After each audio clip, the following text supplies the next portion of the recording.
Hey everyone, it's your gal, Cards Player 69, and I want to start a new series. So I'm formally starting a series, and that series is going to be on mindset. And I want to be clear, I'm also planning to have a series at some point about gameplay philosophy, and that is entirely different thing. What I'm talking about with mindset is like, you know, having a healthy way of looking at the game as you play. You're going to be laddering and playing draft, and if you're new to card games, there are going to be some things that come up that are honestly like very jarring and very hard to get used to. So I want to talk about some of that stuff in this series. So it's kind of hard to delineate some of these things, but I'm going to try really hard to stay focused. And the first topic, it's going to be a pretty short one, but it's important, is that you can lose a game of cards or any similar card game while playing 100% correctly. And that takes some getting used to.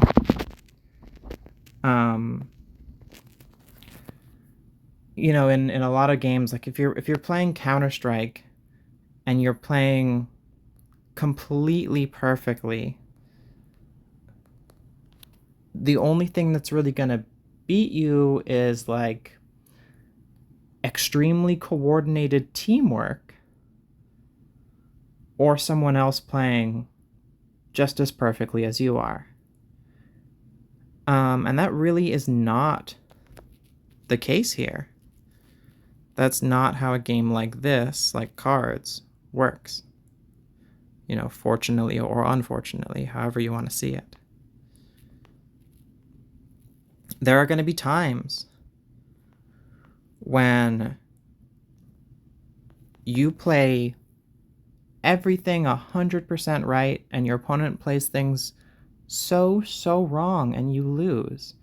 And it's because let's say we're playing a strategy game like Axis and Allies, another World War II themed strategy game. In that game, everything is laid out on the table clearly. You always start with the same stuff. How the early battles might go might differ game to game. But for the most part, you're working with a consistent set of tools available to you, and the game is set up to be balanced. And I have a lot of thoughts about the game of Axis and Allies too. There are plenty of alternate rule sets that make the game more balanced in certain ways. This game is not that game. In Axis and Allies, again, everything is there for you. It's not like you start the game and whoops, I didn't draw Belarusia, it doesn't exist. In this game, maybe you have a solution to a particular problem in your deck,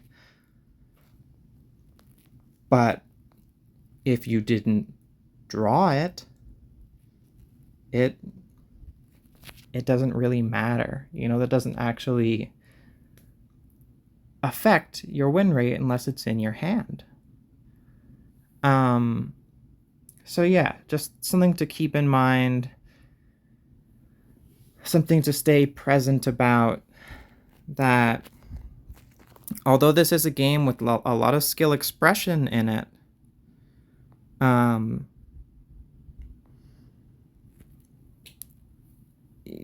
being good doesn't mean you're always going to win. And being bad doesn't mean your opponent is always going to lose.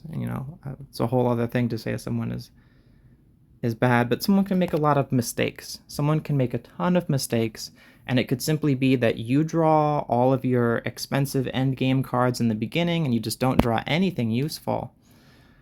And on the flip side, that your opponent is drawing the strongest early game imaginable. These things can happen. Let's see here. So yeah, you just need to stay aware of that fact. You need to do your best to stay aware of the fact that this is a game with randomness within it, with an element of chaos. And that element of chaos helps to keep it exciting and helps to make your games different from each other. But it also means that winning and losing is sort of imperfect feedback about the quality of your play and the quality of your deck on a game-to-game basis. You know, you might need, like a poker player. A poker player knows that they might lose an individual game, but over a long series of games, they will come out ahead. So just something to keep in mind for everyone. Just something to keep you healthy and happy so you don't get riled up about things that are sort of core to the design of the game. Yeah, I think that's basically all I wanted to say. There's a lot of very close-knit topics. There's a lot of things I have an inclination to talk about, but I'm going to leave them for a future video.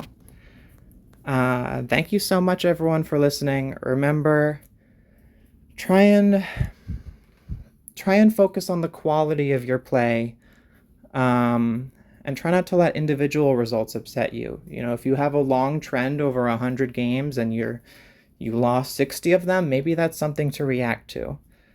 But don't overreact too quickly, because it could be that you just got unlucky, and that happens.